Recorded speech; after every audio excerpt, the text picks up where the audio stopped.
අත උස්සන්න දරුවෙක් මහාන කරලා ඉන්න අම්මෙක්. එක්කෙනයි හරි බොහොම පිං. තව පල්ලෙහා ඉන්නවත් දන්නේ නැහැ එළියේ. දරුවෝ 8ක් ඉන්න අම්මෙක් අත උස්සන 8ක්. දරුවෝ 8ක්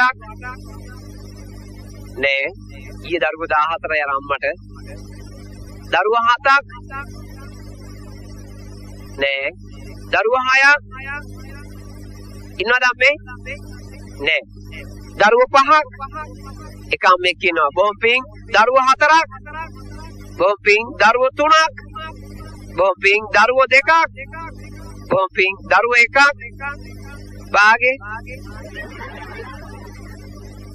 අර මෙතන හිටිය බබෙක් ඩවුන්ලෝඩ් කරන් දැක්කගෙන එකක් ගියා. දැන් එහෙමනේ කියන්නේ බබෙක් ඩවුන්ලෝඩ් කරනවා කියලා කියන්නේ මම නෙමෙයි උතුම් පැතුම් නාට්‍ය කිව්වේ. දස මාස කුසදරා ලේ කිරි කරපුවා කැත කුණු සුවඳසේ අත ගාපු අපේ රත්තරන් අම්මට මෙච්චර පල්ලෙහාට ගිහලා මුන් ලිව්වා. අපේ උන් ඒත් කරබාගෙන ඉන්නවා. මේ සිංහලයේ ලිව්වේ වෙන එකෙක් නෙමෙයි ලිව්වේ. අන්න ඒකයි තියෙන දුක.